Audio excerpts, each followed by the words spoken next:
की राजनीति में शरद पवार और कांग्रेस पार्टी को चीफ मिनिस्टर का चेहरा घोषित करने के लिए ऑफर देने वाले शिवसेना के उद्धव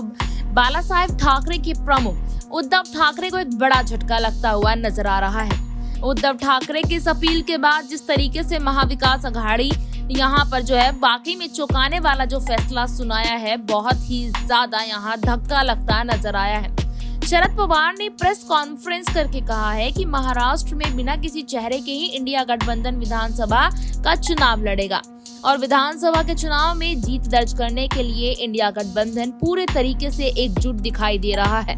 लिहाजा आने वाले वक्त की राजनीति को साधने के लिए महाराष्ट्र में एक तरफ भारतीय जनता पार्टी है तो दूसरी तरफ यहाँ एकनाथ शिंदे और अजीत पवार के साथ मिलकर महायुति गठबंधन सरकार चला रहा है। शरद पवार के भतीजे अजीत पवार ने जिस तरीके से कहा कि राजनीति के लिए पारिवारिक संबंधों को खराब नहीं करना चाहिए, उसका आधार मानते हुए महाराष्ट्र की राजनीति में साफ तौर पर प्रतीत हो रहा है कि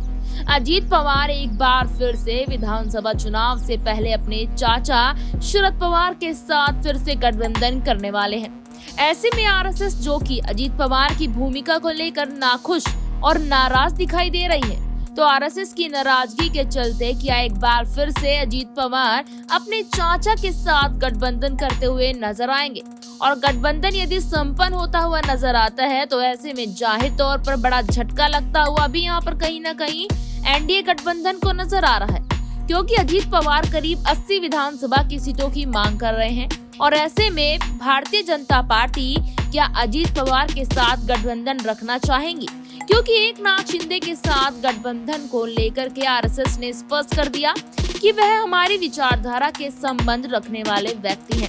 ऐसे में आने वाले वक्त में महाराष्ट्र में कहीं न कहीं बीजेपी में सत्ता का ताज छीनता हुआ नजर आ सकता है और महाराष्ट्र की राजनीति में बड़ा सियासी उलटफेर देखने को मिल सकता है। इस रिपोर्ट पर आपकी क्या राय है, कमेंट बॉक्स में जरूर बताएं। धन्यवाद।